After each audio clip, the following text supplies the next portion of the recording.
Please stand and we'll start with the three refuges.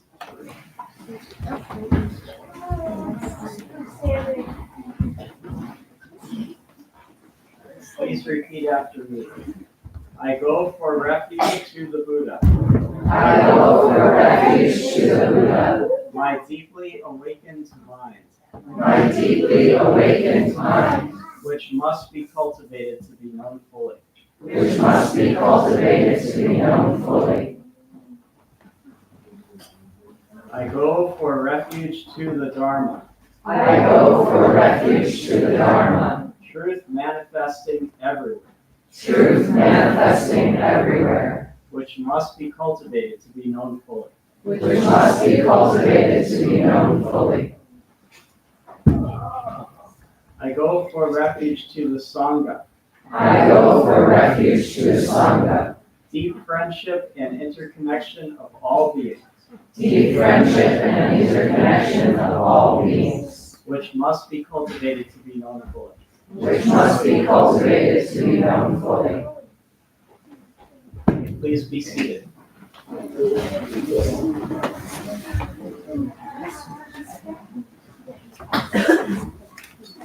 Now, in a few moments, Mom is going to play the bell.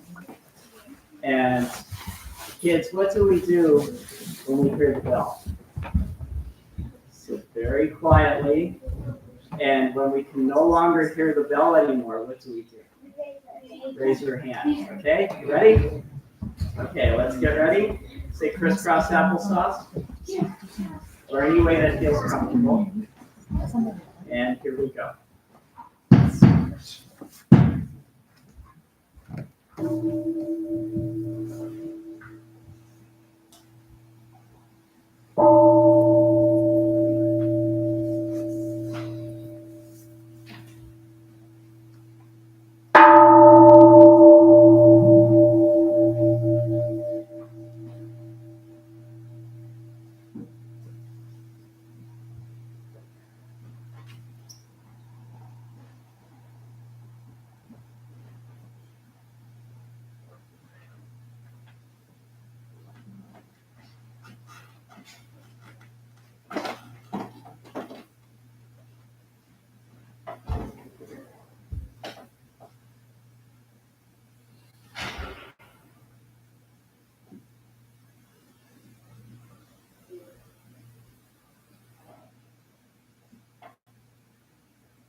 And then we make a vow. Wow. I think we did a good job listening very carefully and patient. Nice work. Now the collection of Buddhist scriptures or sutras is called the Pali Canon. Can you guys say Pali Canon? Pali Canon. That's our vocabulary for today, Pali Canon. And here's how I remember that. You guys remember Polly from Peace Camp? We put Polly in charge of our copy of the sutras. And she has this big canon in her backyard. It's from her great-great-great-grandfather who was in the Civil War. And she has printouts of all the sutras, and she keeps them in the barrel of this canon.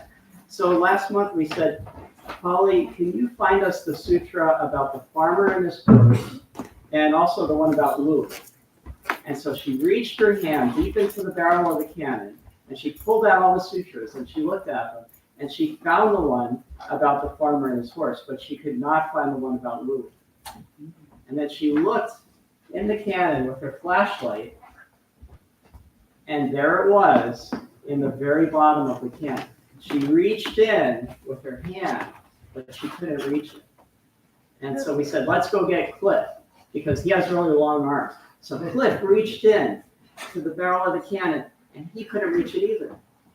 So then we said, okay, who has the longest arms in the whole Sangha? And we found this guy in Toronto. He had to come all the way over from Toronto. He had the longest arms.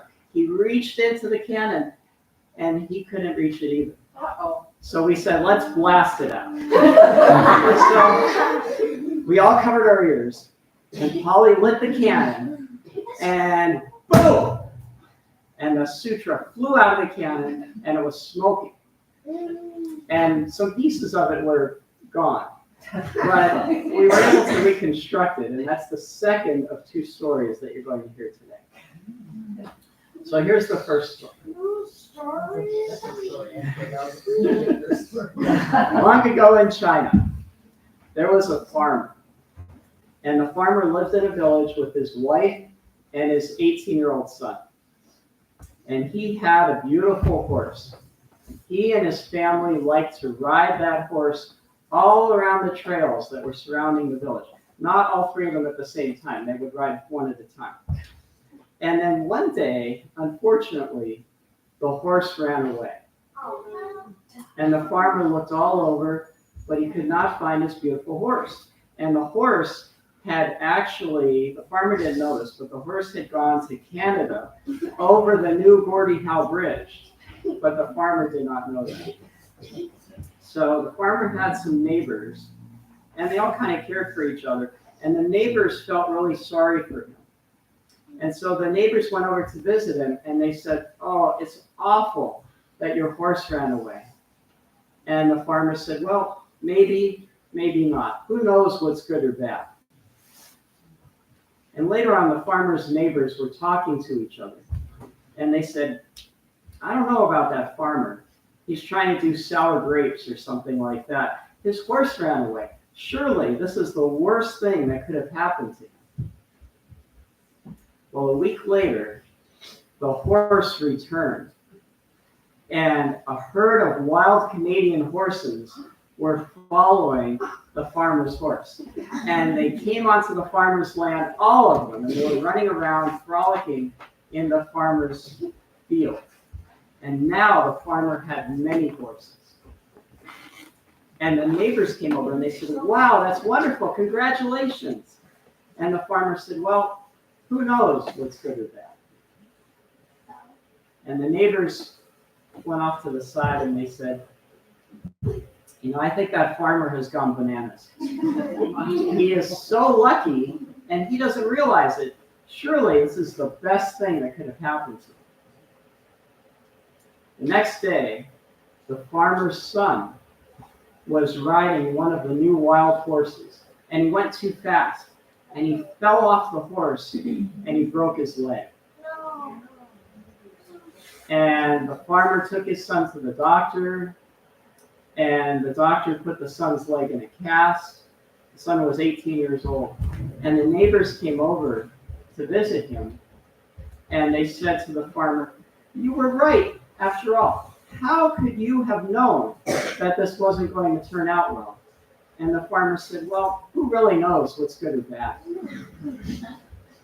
The neighbors were talking to each other afterwards, and they said, that poor farmer, he has been through so much that he doesn't know what's good or bad anymore. His son just broke his leg. Surely this is the worst thing that could have happened to the farmer. The next day, the army came through. And they visited every house in the village, the king's army, the emperor's army.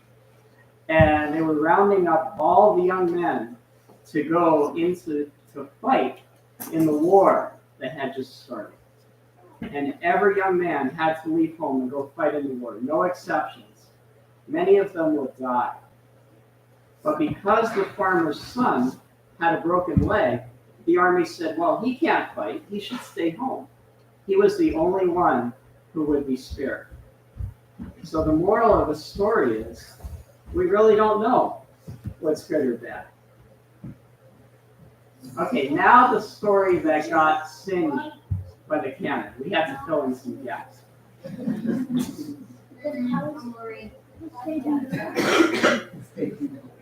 There was once a boy named Louis, and Louis lived in Dexter. And he would go to school, and he would play soccer, and he would go to his trombone lessons. But he wasn't really happy. He felt that his life was really messy. Sometimes it was not fair. And he felt that he was having trouble in some of his interactions with his teachers and with the other kids at school. And so he decided to go and visit the wise old woman who lived at the top of the hill. And she said, Louis, hello, what brings you here? And so he told her about all these issues. And she said, Louis, I have a sentence for you to say to yourself every morning and every night. And the sentence is this. Now, pay attention to this because I'm going to ask you guys to repeat. Thanks for everything. I have no complaints whatsoever. Can you guys say that? Thanks for everything. I have no complaints whatsoever. Now, Louis was very suspicious of this. He said, how is that going to make my life any better? I still have the same problems. But she just smiled. And Louis didn't know what to say, but everyone trusted the wise old woman who lived at the top of the hill. So he decided to give it a try. So every morning and every night, he said the sentence to himself. Let's say it again. Thanks for everything. I have no complaints whatsoever. Okay. A couple of days later, Louis had a soccer game. And he really enjoyed playing soccer. He liked running around, and he liked the excitement of playing. But when he was playing this game, in the second period, one of the kids on the team tried to pass the ball to him, and he missed, and the ball went out of bounds. And when that happened, all of his teammates groaned. And Louis felt really miserable. He felt that he had let his teammates down. But that night, he said to himself, thanks for everything. I have no complaints whatsoever. But he didn't feel any different after he said it. Now, a few days later, he got his second math test back in school. And on the first math test, he had done really well. He got a 95%. And he was really hoping to get a 95 or better on the second math test. But when he received the test back, he saw that he had made some mistakes. And the teacher had marked the mistakes with her red pen. And he only got an 81 on this test. And he felt really frustrated because he had tried so hard to do well on that test. And when he was going to bed that night, he said to himself, thanks for everything. I have no complaints whatsoever. Next day, he went to trombone practice. And he was bored. Sometimes he really enjoyed playing the trombone. But other times he felt like it was a real drag.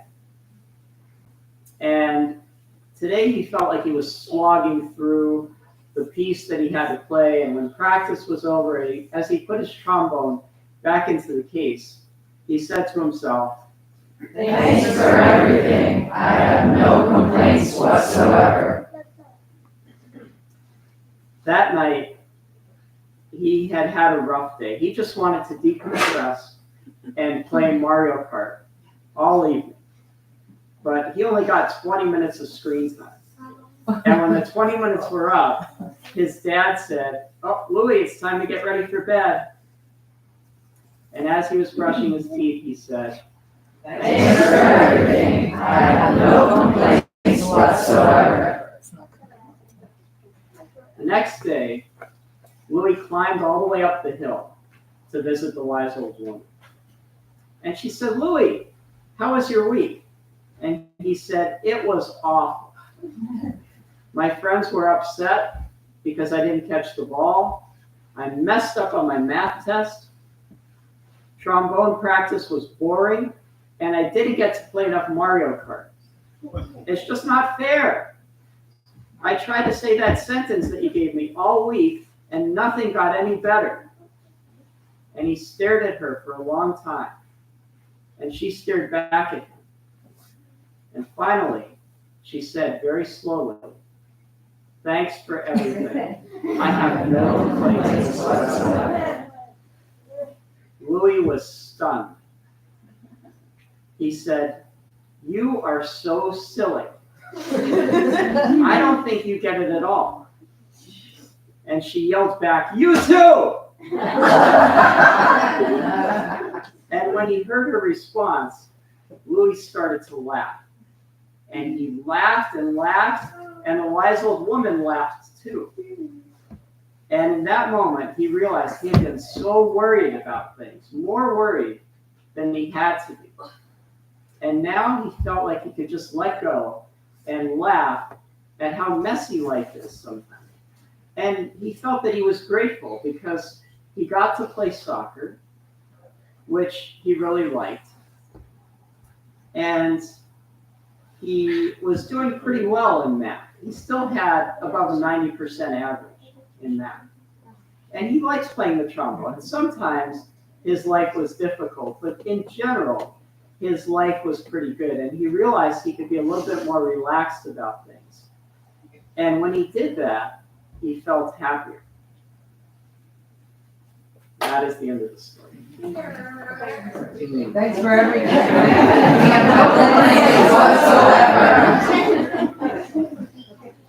Okay, now before we turn it over to Chidon, who is going to tell us where we go next, I want to caution everyone in the backyard, be careful when you're walking. We've created a path, and you will clearly see the path on the places where we should be walking in order to get from here to the other building or to the shop. Okay, let's turn it over to Chidon. Welcome, everyone. We do not have a mindful parenting class this week, and so all of the parents are invited to stay and participate in the service. We will take everyone from the weest ones all the way through the high schoolers, and we will first meet out in front of the Sangha house, and we're going to do just a little bit of introduction, making sure we know who everyone is, and then we will split off into groups, and you may retrieve your people no later than 11:45. 11:30, meet back out front of the Sangha house. Okay. Okay.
Everybody please stand up.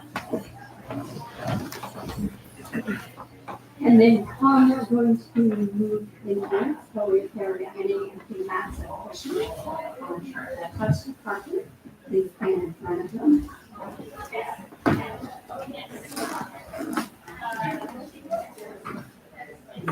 little bit closer together.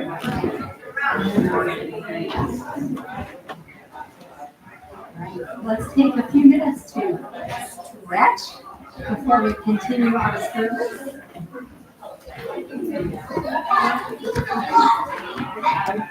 All right. So it'll be very organic. Let's just you feel like bouncing. Sometimes that's nice. Now we're going to do a stretch up.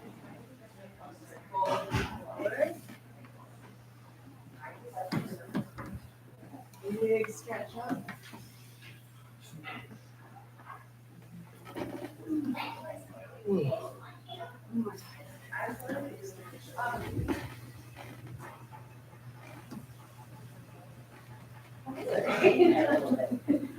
You're a little guy. You're like weight.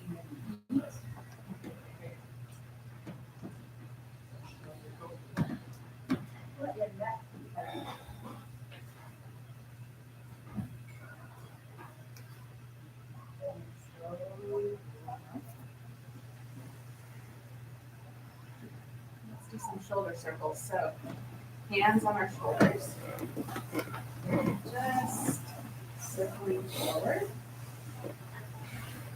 And bringing in the whole body. Hips, rib cage.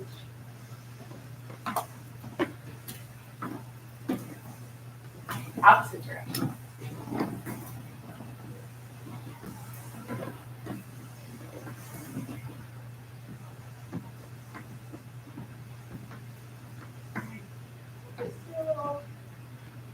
Spinal rotation to the right. Using over your right shoulder. Left. Another left.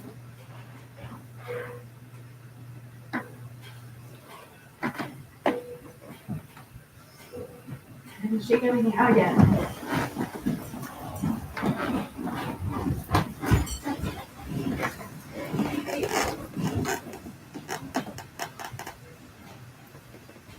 Thank you very much. If I had any complaints before, I have No complaints whatsoever. Oh, please, let's sit in position.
Please follow along if you see some different stretches.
So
let's stand for a moment and we'll do an offering of gratitude to our ancestors.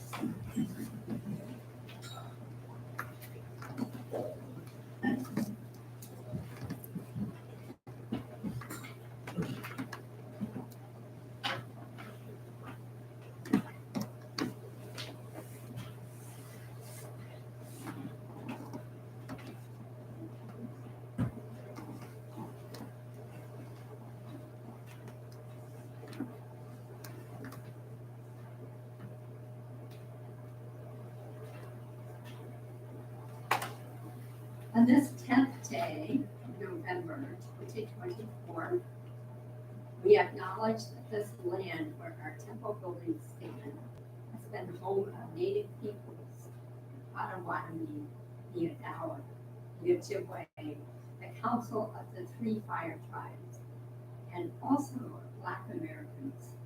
We know that this neighborhood used to be a historically Black neighborhood during times of racial segregation and oppression.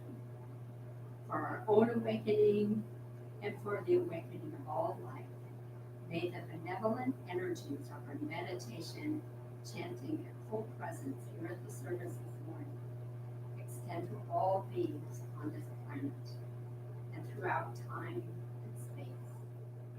May there be a deepening of our interbeing, may peace prevail, and the world cease. Now let's make 3 formal vows.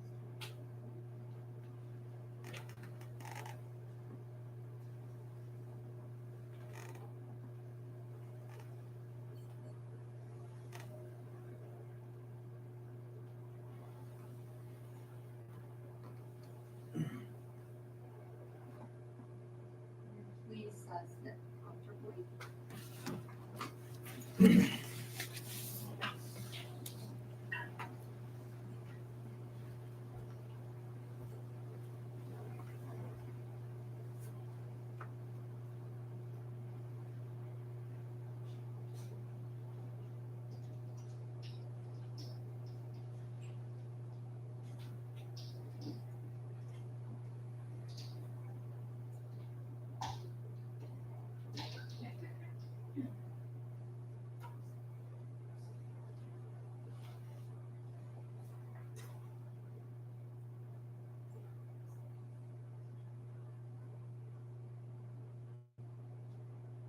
Thank you.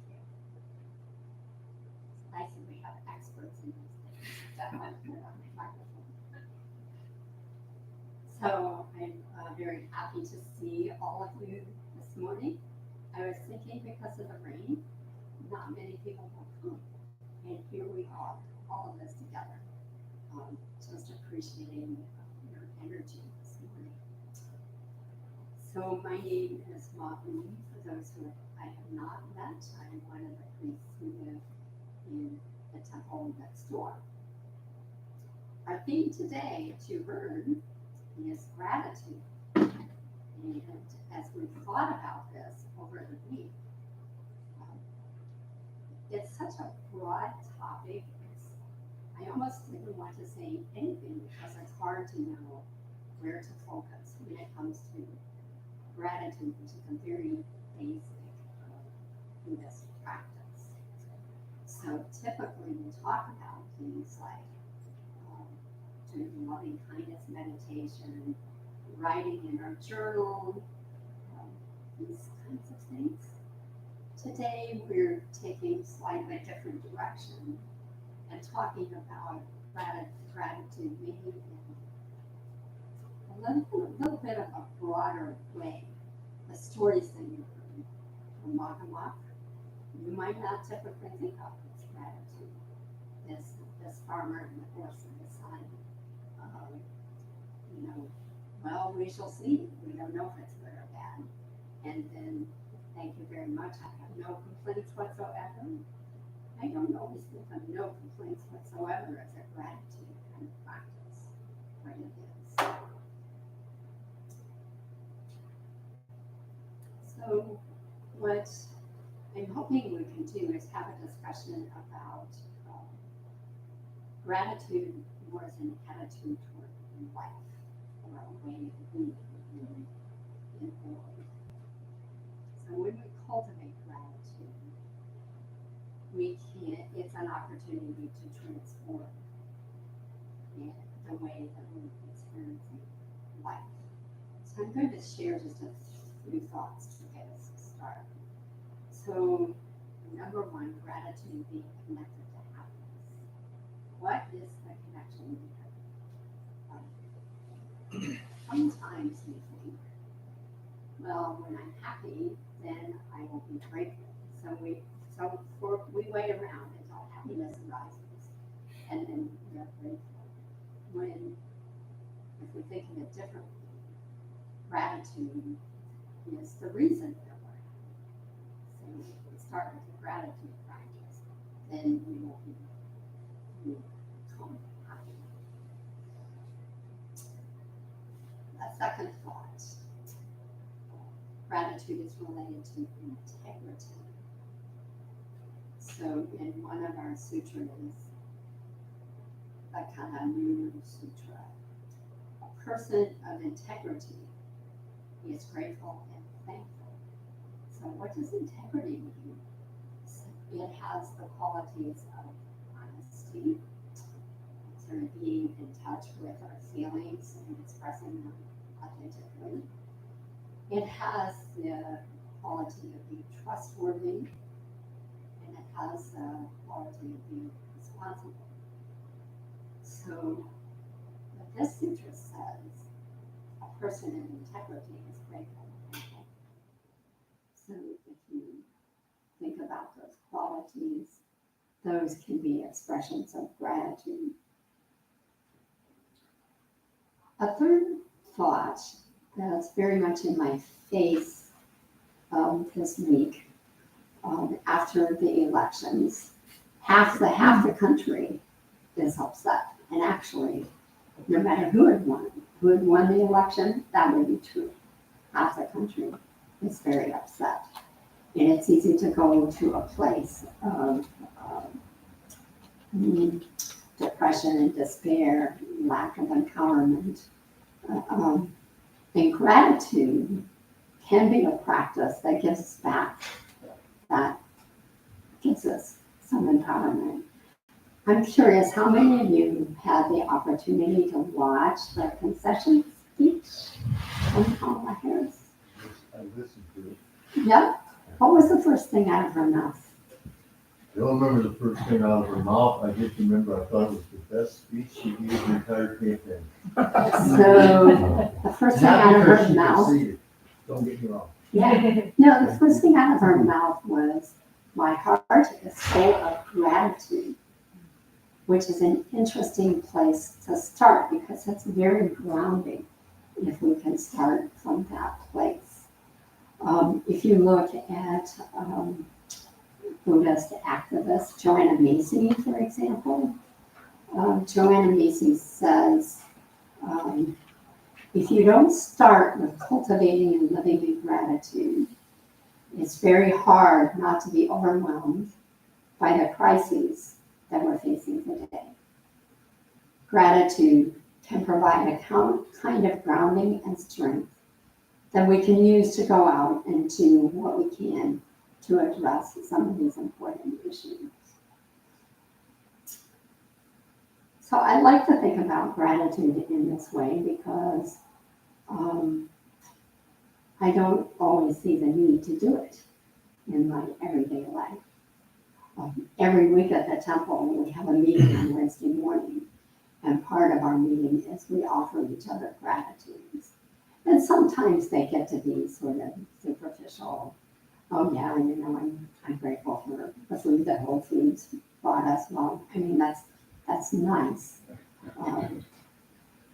But to make the practice more meaningful, it's an opportunity to give each other authentic feedback, for example, as a method of expressing gratitude. And that helps all of us grow. If you look at the mention of gratitude in Buddhist practice, it's often seen as an antidote to greed. What are the three poisons? Greed, hatred, delusion. Delusion. So greed has a lot to do with attachment. And I find that when I am feeling grateful, I am much more willing to give up some of those attachments. So greed and generosity, gratitude and generosity are very much interconnected. And if you look at the six paramitas, gratitude is a piece of that.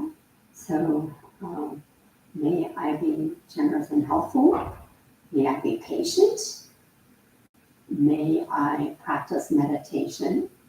May I cultivate wisdom and share the benefits of my practice with others.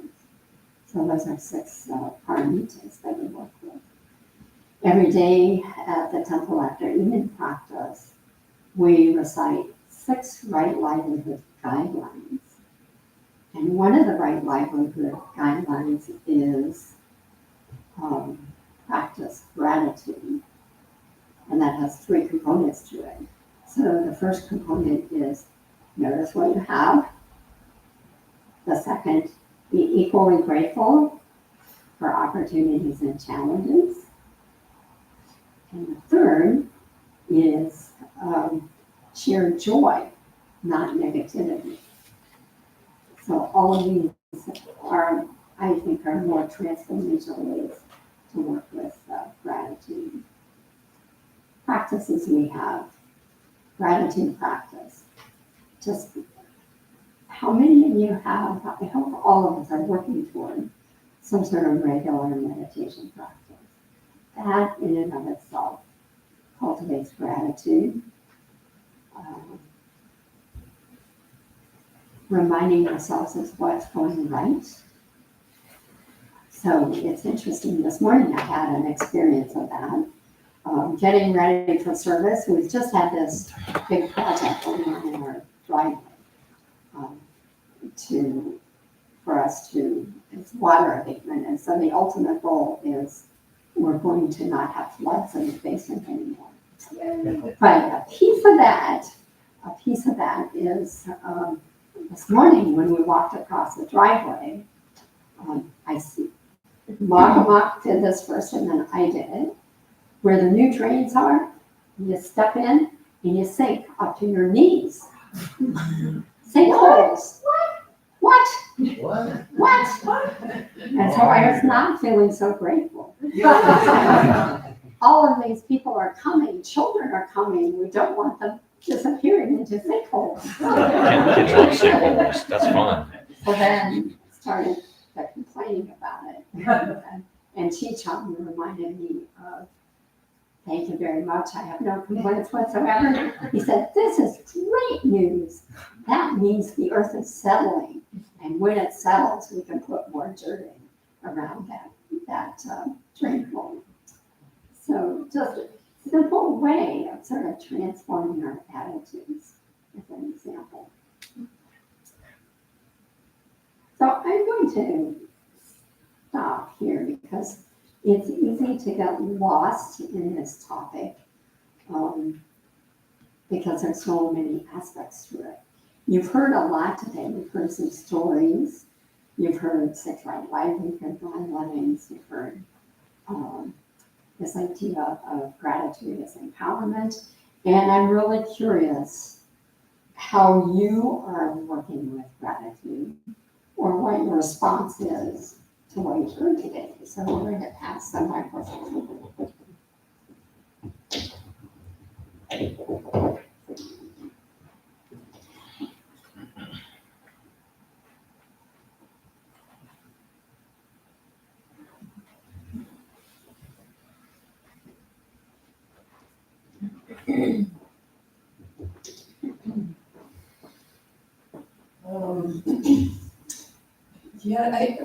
What's coming to mind for me is, especially when I'm having trouble finding gratitude, is to be grateful for the hard stuff, and that kind of opens a door or a window, and that, oh yeah, here's all this hard stuff, and if nothing else, it's a opportunity to practice. So I'm grateful for the hard stuff because it gives me an opportunity and stuff to practice with. And even that in itself, I think then it kind of just like lights a little bit of gratitude where it wasn't there before.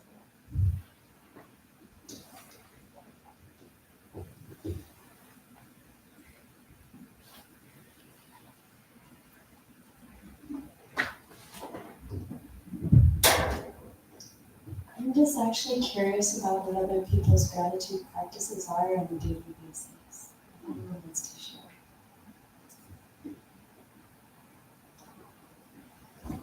You have an answer to that, Steve? Partial one. All right. It's like kind of a basic practice that last time we were discussing gratitude was at the advisory council meeting, I think, about a month or so ago. And one of the topics was, of course, gratitude. And the thing I realized is that living in the present moment is actually an expression of gratitude because, it's really easy not to. But when you get into it, and then you start realizing that that's exactly what you're doing, just being grateful for what you have right now.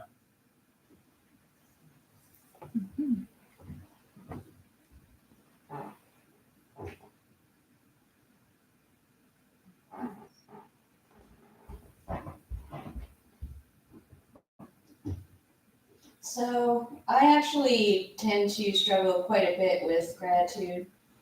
And honestly, before I ever started coming here as a Buddhist and becoming a Buddhist, I would have rather eaten a Lego than been grateful when I was having a bad day. And honestly, a lot of days I still would. But there's when even I'm having the worst of the day, I have a cat at home. She's the only thing that has been consistent in my life for the last year and a half. And even on the worst days, I try to make sure she knows I'm grateful to her. Sometimes, because she can't make me change my mind, sometimes she manages to anyways. But I try to, no matter what, be grateful to her. So that is kind of how I'm working into it as somebody who really vehemently on days doesn't want to be grateful for anything.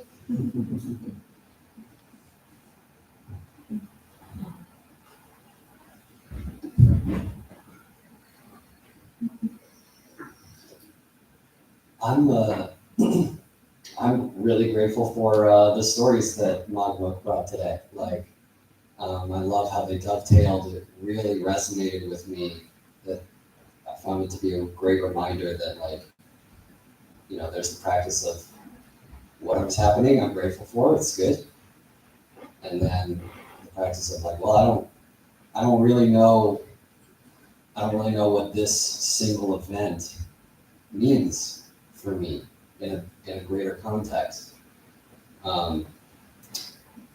And I think about, last week we were talking about crucibles and how this is, like, life is just kind of a crucible for us. It's a container for spiritual growth. And I feel like practices like radical acceptance, accepting what's here, and not taking it as, not judging it as good or bad. Like, those are just so valuable they're valuable arrows in the quiver to carry with us. So I'm just happy that the stories were taken.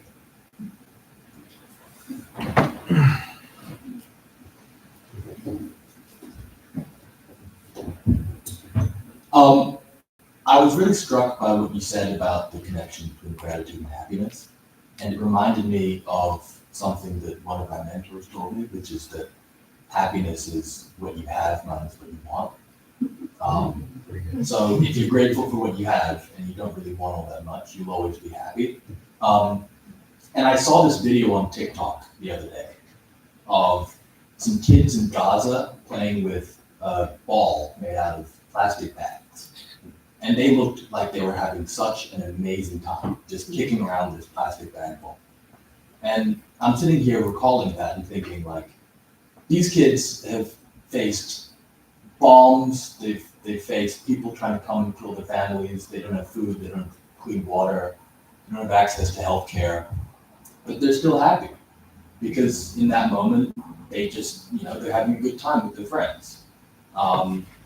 And when I think about people in those sorts of situations, it reminds me of all the stuff that I have here, and all the stuff that we all have. Like, I don't know your medical history, but we're all healthy enough to come to this today. We live in Ann Arbor, where we have food and water and clean air and access to healthcare. So I think, like, when you really consider all the things that we have, there's boundless reasons to be grateful. And for that reason, there's boundless reasons to be happy.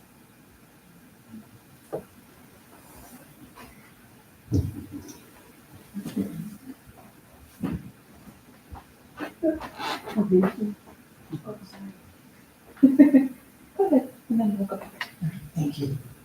I think that this is maybe a concept I struggle with more because I find it hard to find gratitude beyond the mundane in a moment that feels like it has so much pain or impending pain in it. But I am reminded, especially by the stories of what a friend once told me when she was suffering some setbacks when she was trying to pass her medical exams. And she said, you don't know what bad luck now is preventing you from worse misfortune later. And I found that very profound at the time, and I think that's what I'd like to cling to now, is that kind of present gratitude, not as an excuse to be passive, but an understanding that we can still be active.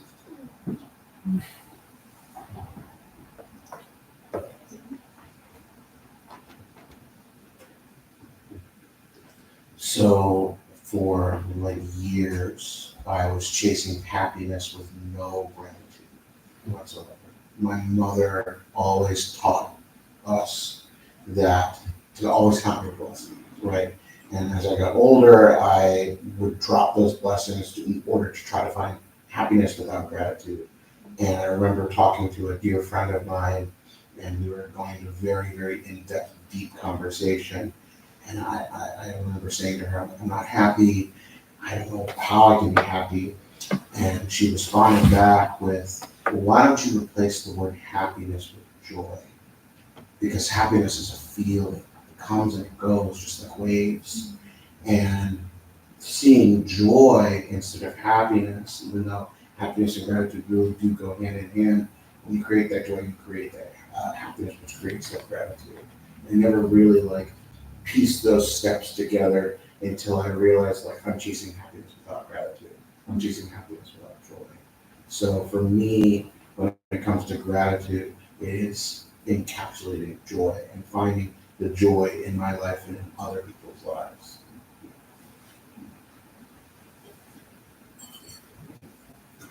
The side of the room is being.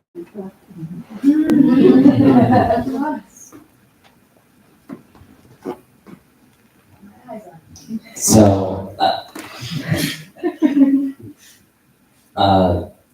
one of my things that my dad sometimes says is when it's raining, like was this morning, right?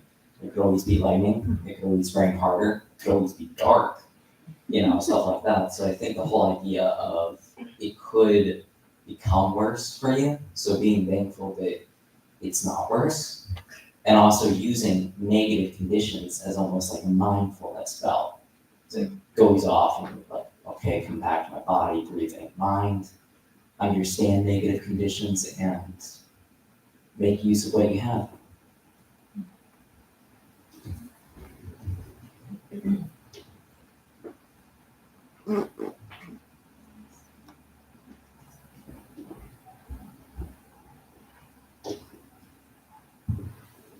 Good morning, dear Sangha friends. I think a lot of times gratitude practice is me getting out of the way. I am often so tangled in rumination and right now in catastrophe rumination. And I think meditation practice helps me get out of the way. So, example, sitting this morning in the meditation, the scent of those lilies was so wonderful. And I didn't see them, but I knew they were there.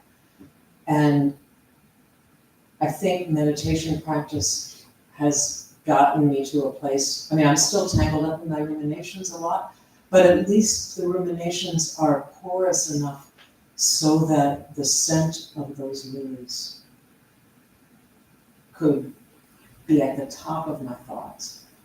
And I was so grateful.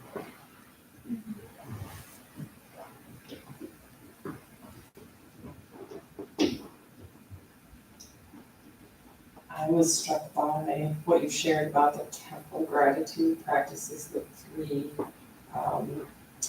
Last two, is equally grateful for opportunities as challenges. This is true, I find, because, and you have to find, you have to live it, because someone can tell you this challenge might be good for you, but until you get to the other side and you realize it was only through going through that darkness that you found light. It was only through meeting that difficult person or having that horrible loss or the friend that you lost, that on the other side, you had other experiences because it changed you. But then equally important is number 3, to choose positivity over negativity, because humans are unique animals because we're aware of our mortality. And because of that, it can induce reactions just like pride and fear. I'm going to run. I'm going to be afraid. I'm going to cover myself in, false pride or whatever. But if you choose instead the release toward humility, gratitude, wanting less, and being happy with what you have, that places you in a position to be open to receiving the good that comes from the challenges and going through the darkness. And lastly, I just finished reading my favorite series of books, which is The Wizard of Earthsea by Ursula Le Guin. It's very Taoist. And there's characters that grow through terrible darkness, or running from their shadow, and it's an interesting parable for that, confronting darkness.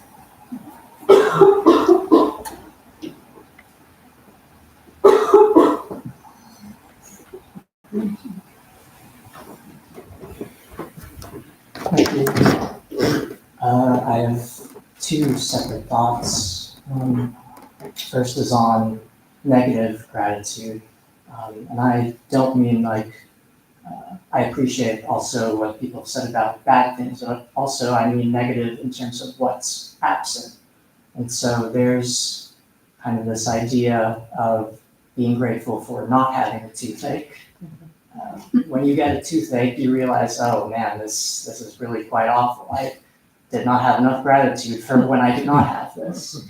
And so when you do that, you can kind of shift your thinking into, it's kind of infinite, the number of things that aren't in my life right now that I can be grateful for. It's kind of a little hack of like, there's so many things, many more things that there are that I can be grateful for. And the second thing is, I can have gratitude for the things I have in my life, but there's kind of something that's really generous about giving gratitude to others and telling people what you're grateful for. I've been thinking a lot about my parents who are getting older and who have caused me a lot of strife. And I have a lot of barriers to telling them how grateful I've been to them. And I know that I don't have infinite time to do that. And in fact, that's true for everyone in our lives. So taking this time to be able to share that, because it's not guaranteed that everyone will be able to hear how grateful you are for them. Thank you.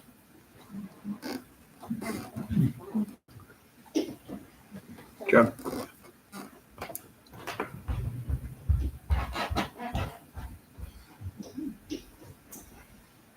I'm grateful to be with you today.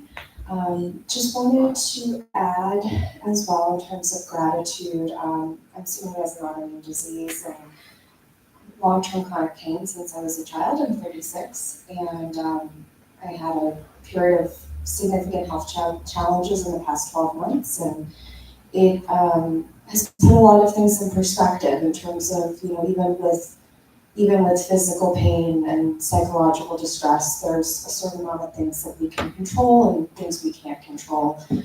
So just kind of learning to work with the things that I do have control over in terms of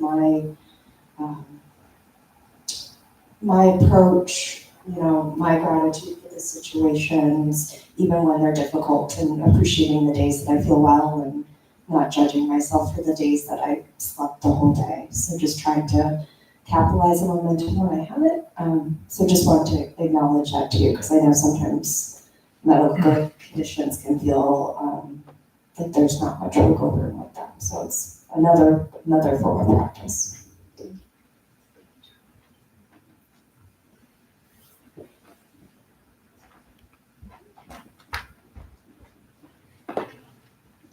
So we have one share on our YouTube channel from Jacqueline Green. If you all know her, raise your hand. I don't know if I know her. Yeah. Oh, hello, Jacqueline. I wanted to read your post here. There's two, actually. Wow, my gratitude practice has been a guided Zen practice through Spotify, which has shown me 100% how to live gratitude. Yes, it has brought me to tears of gratitude. Hello, Jacqueline. She got a third. Let's see, I'll read your second one. Laughing out loud, even if the tears of gratitude come only when I'm doing this guided Zen meditation, the insight lives with me throughout my day. That was hearts. And actually, for me, I thought of another one that might be worthy of sharing. I'm testing it out. I have been trying to process, or at least sit with my own difficult emotions rather than pushing them away. I don't know if any of you, that's probably a good idea to do. Although it's hard to find much inspiration in that, I think. But there's kind of an inkling of an idea I had that maybe there, in that world, there is actually something that makes the good life better, that it wouldn't really even be a good life if it wasn't for some of the hard times.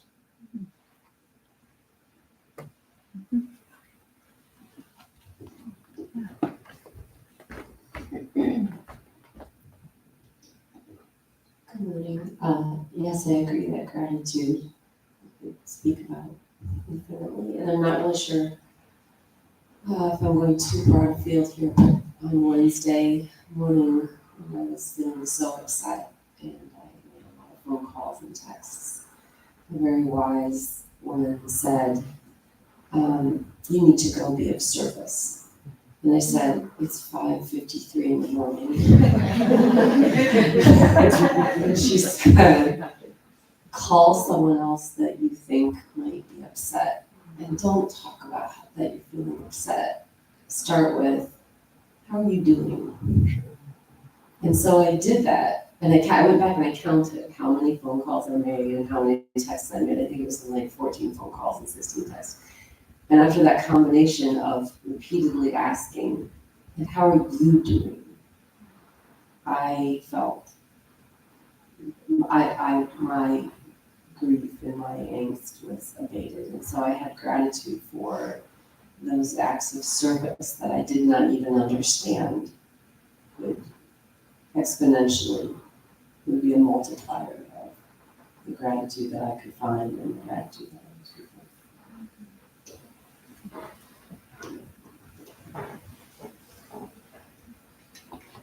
Oh, and gratitude to Jacqueline Green. Yes.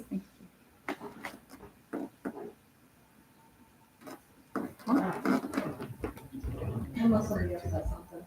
It's just in response to it. And so your story of Wednesday morning makes me think not of actually anything relating to recently, but back when I was in high school. So in senior year, I decided that I was finally going to be more out of the closet and more honest with everybody. And that brought me a lot of hardship because all throughout school, people had ignored that. But in senior year, I finally found one other non-binary kid in the entire school. They were in 9th grade, and there's another girl. She was something going on. She didn't know what she was yet, but I could tell that she was also in a closet somewhere. And I was not safe at home at that age. But these kids, they were struggling too. And at that age, all I could think is what I would have needed at their age. And I tried to do my best to give them everything that I ever needed, the things that I would have thought I would have been so grateful for if I had gotten at their age. And in a way, it made everything that I was ever going through easier because I was taking the time to give that same kindness that I needed to somebody else. And it had done so much more than any amount of talking to friends or teachers about what was going on. It just did so much to be able to show that same kindness that I need to somebody else.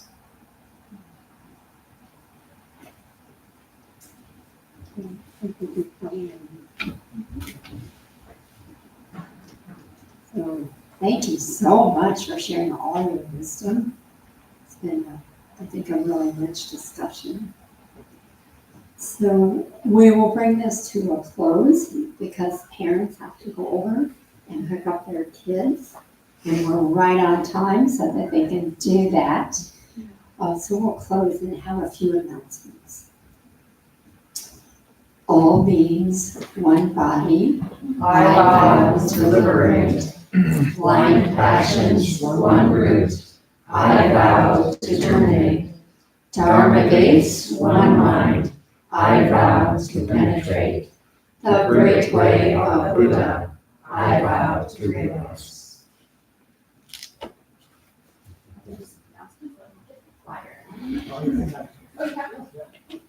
Did you want to do it? No, I saw you looking at it. Okay. My backup. I'm grateful for you.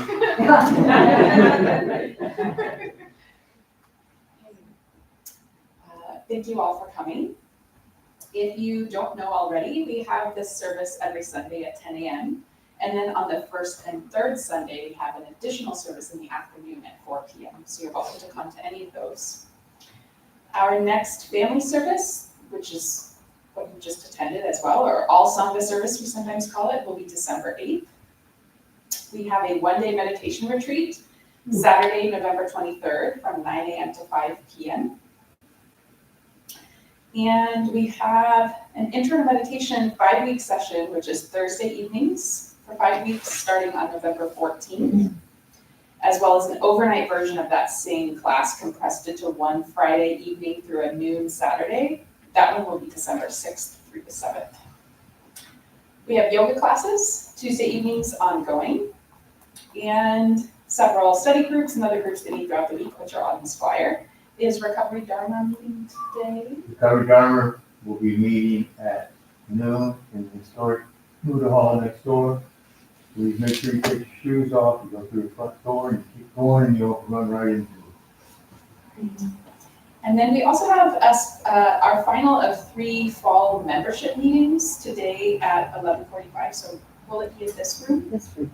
So in this room, right after service, about 15 minutes after service ends. This is for both current and prospective members of our Sangha. If you would like to learn more about what it even means to become a member, that's a good meeting to attend. It will be relatively brief. How long? Maybe half an hour. Half an hour or so. Okay. Any other announcements? Yes. Yeah. How do you work? All right, hello everyone, I'm Shidong.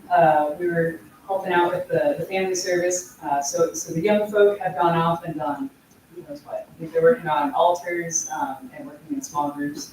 My wife has lit a quite impressive fire in the backyard for the kids to come back together and make s'mores. But there's a whole lot of fire and a whole lot of marshmallows. So anyone who, even if you want to attend the member service but would like to stop by for just a few minutes and say hi, hang out, take a piece of chocolate, make a s'more, or just enjoy the warmth, all are welcome. Any other announcements? Yes, if you go for those marshmallows, remember the same rules. Wow, careful.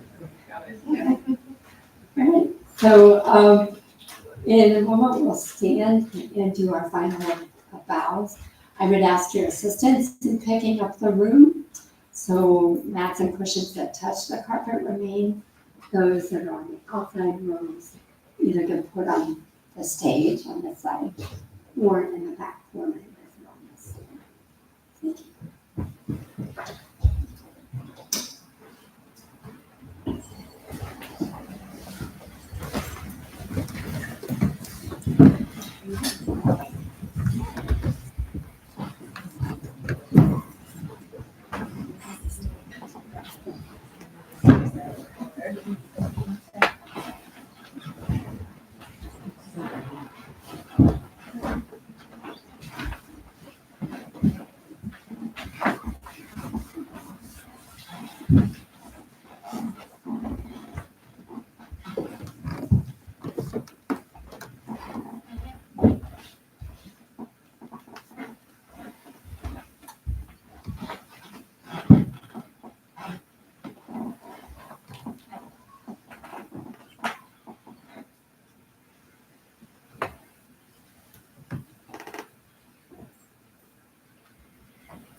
I wasn't sure so much, but I thought I think he just started wearing.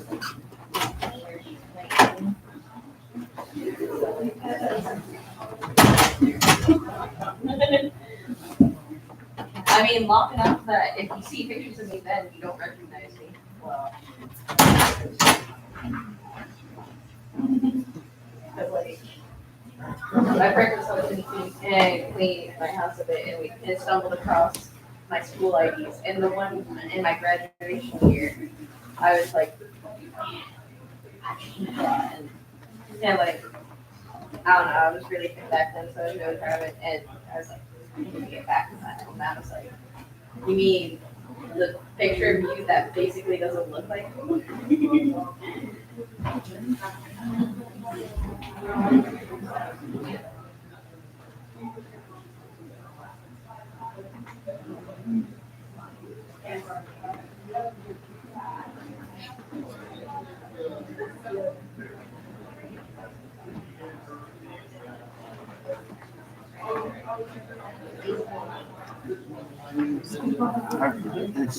You're gonna have to look at yours. Is it kind of common? Yours. Oh, Sheila. What? Sheila, S-I-L-A. Do you know that one? I know. It's Korean. Yeah. I didn't know that, because I know she was in India. Okay. This is a word that means moral wisdom. Yeah. So you already got your Dharma name. Do you get to pick your Dharma name? No, I think you do. No, that would be great, but something that sounds just like your regular name. Yeah. Yeah.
No, yeah. Huh.